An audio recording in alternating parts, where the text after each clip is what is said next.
Okay, this is the exterior video. We're going around the home counterclockwise. I like to try and do that sometimes. And because it is the exterior, we're going to catch a lot of things. This is just not the exterior walls. In fact, to a large degree, the exterior walls are pretty much non-eventful. We've got fresh paint on the exterior, so it's what can you say? You got nice painted walls. And, so we got brick, we got wood siding. This is a gable roof, and then we've got some hip details coming along. Most of our windows are single pane metal frame with putty glazing in them, most of them. And most of these windows are painted closed as well. Every bedroom should be accessible.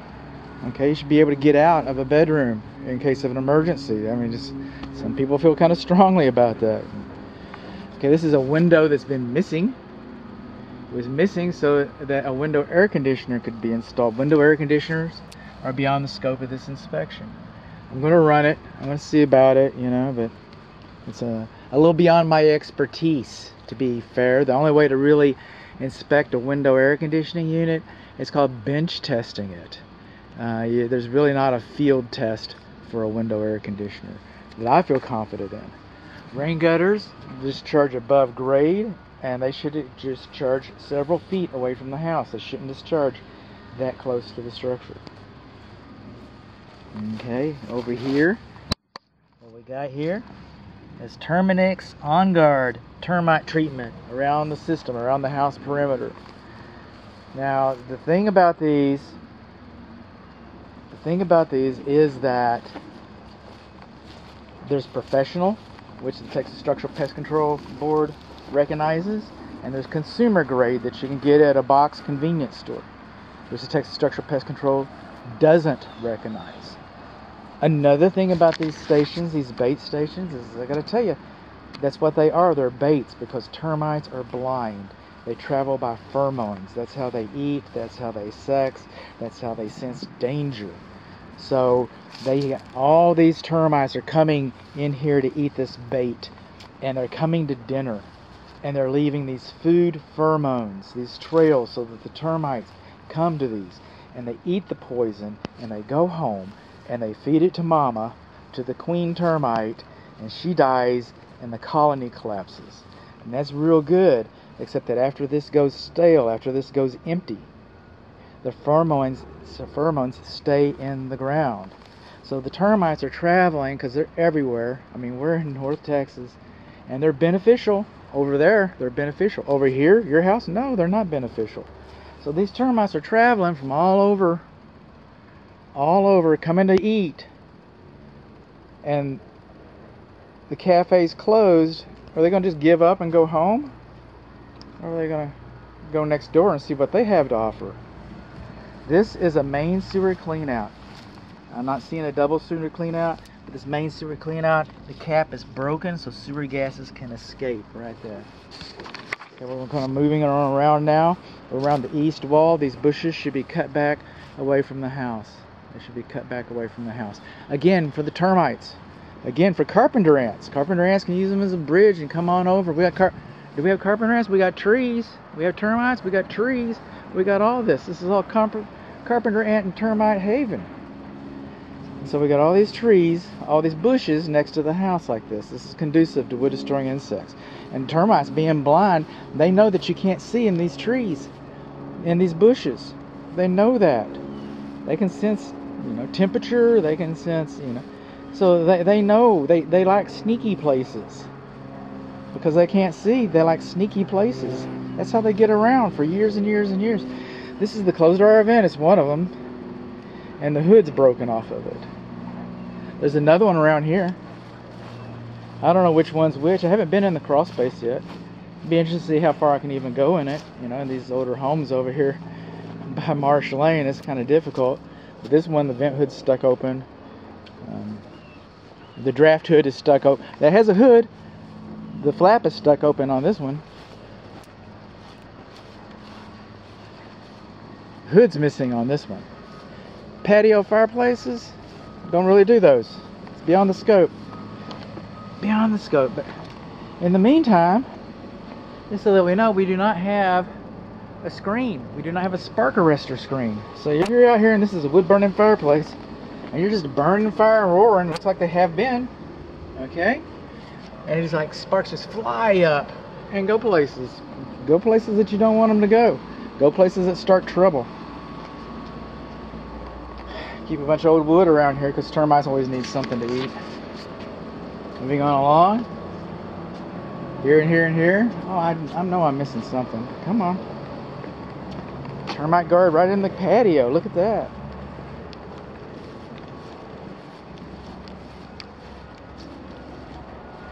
Where is it? There's one. There's one broken window. Got another one right over here.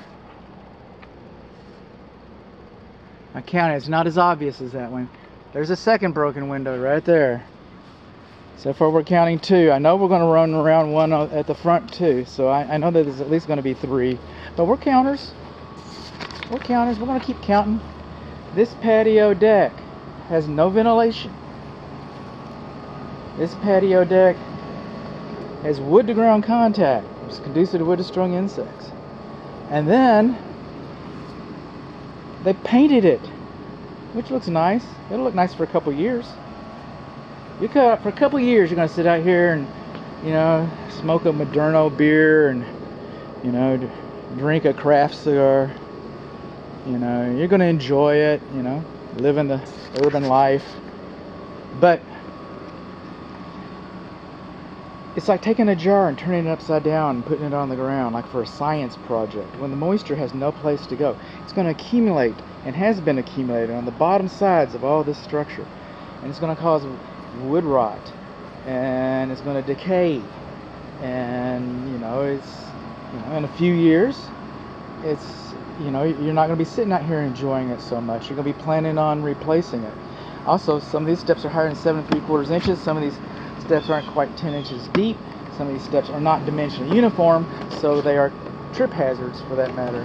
So that's, I can't think of much except that I would sit out here underneath this umbrella. I'd sit out here. I'd enjoy it for a little while. And I know this. I have lived this. I explained this to my wife. She said, who's doing this? I said, okay, go ahead. And then a couple years later, she said, you told me so. I said, I would never say I told you so, but she said so. All right. So come on along. This is the patio area. This is going to be kind of interesting because that looks to me like that's a tankless water heater flue, and I don't know how I'm going to get up there. I've been looking for one inside, hoping for one inside. Storm doors are beyond the scope of this inspection. This door does not latch. It's got a gap between the bottom rail and threshold. We're missing a window pane, and the screen is torn. It's in pretty bad shape. This is the electric service panel. We got a whole video for this. We got a condensing unit. We're going to have a whole video for that too. These paving stones, beyond the scope of this inspection. You're probably going to get tired of hearing that. Beyond the scope. He doesn't do anything. But these are not dimensionally uniform. They're okay if you're young and wild and free and you got some mountain goat in you. But, if Granny comes over here to visit your new home, you might want to, hold the old gal by the elbow and help her around, because old folks like me, we trip on stuff like that. Okay, this shed and this carport was not contracted for inspection. It could have been within the scope of the inspection, but it was not contracted. But since we're here, look, all this wood mulch next to the house, all this high soil, wood to ground contact next to the house, all this, okay, that's all conducive to wood destroying insects, all of it. And wood destroying insects love that stuff. They surely do. So just be aware of that. And then when we're out here on the carport, also notice that you got fluorescent light tubes. Let's see here. Lord, good home. This is Bud. So what we got is, we need fluorescent tubes. We have fluorescent tubes like this in a carport. Then you should have a protective prism cover on them. And then, on framing, it's okay. 3 or more fasteners. But it really would have been nice if they would like these ties here. You would have had metal clips up here at the top. It really would have been nice. It would have been better. And then the posts should not be directly into the ground. Okay? They're going to rot. They should be up on little cement pedestals. This flower bed, this planter box. Now, a lot of times on a termite report, it's tempting to say conducive by design, but there's no design here. There's no design here. We can't call that conducive by design. Just get rid of this. This is all conducive, period. This is termite bait. All that's termite bait right there. I haven't found a window screen yet. Not a window screen yet, and I haven't found an operable screen yet. Now, rain gutter, when the butt ends of the rain gutter comes to the wall, there should be a 2-inch gap there. And above the rain gutter, where you have your 2-inch gap, you should have kick-out flashing that kicks the water over into the rain gutter. I'm looking at this rain gutter. It's not even, it's tilting towards the house. It's not even tilting towards the drain. So that's just going to make all your water is just going to come down here, cascade down here all around the window, which is a fenestration. That's French for hole in your wall. Just asking for it. Just asking for it. This is a garage conversion. So when we come along here, it's a little different. This construction is different. We do not have any weep holes. We do not have any weep holes. More termite baits, though. We got those. Okay. High soil, wood mulch, bushes next to the house. See these window frames? They do not have enough pitch. They're supposed to have pitch. They're supposed to tilt down so the water doesn't collect in them side of them like it does there.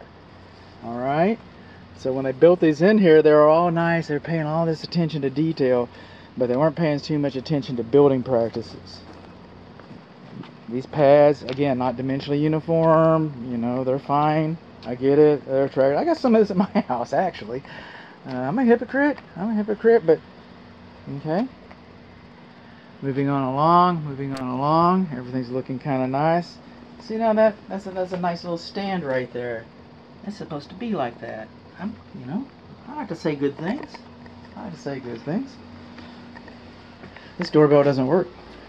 I think this doorbell works. It kind of came on and stuff when I pushed it, and I introduced myself, you know, waved at them and stuff. If this conveys with the house, you might want to find out if there's a code to it or something, and change the code so that, you know, people can't see who's, you know, things they're not supposed to be seeing, things they shouldn't be caring about. We got some water things to talk about. A tree, I know, it's a little crepe myrtle, it's a little decorative thing. The tree should not be closer to the structure than 25 feet because the branches are going to cause damage to your roof. They're going to cause damage to your walls. The roots are going to suck water out from the foundation, around the foundation where you need it, and they're going to move the foundation where you don't need it to be moving. So, hang on, we're almost there. Like I said, counterclockwise, we are back at the south side. We just wrapped up the west side. Still, bedroom windows painted shut. Oh, hang on. I have abandonment issues. I sure do. I don't want... There's another broken window right there. Remember I promised you? Right there. Okay. What that tells me, if that's closer than 24 inches, this should have been tempered safety glass. Of course, back in the day, no. Not when it was built. Painted closed. Soffit vents. Okay? We're not supposed to have mixed ventilation systems. Soffit vents and gable vents. Those are two different venting systems. You're just not supposed to. You got a little bit of movement right here. Finally I found a crack. Okay. Coming all along, all these bushes climbing up. And the same thing. It's around the rain gutter. I can't even tell if that rain gutter is working or not. In fact, I don't even think that is. Is even a rain gutter in there? Yeah, there is. Coming along to the fence. This is where we started. This is where we had that leaky drain. Remember that drain cap and the gas meter and the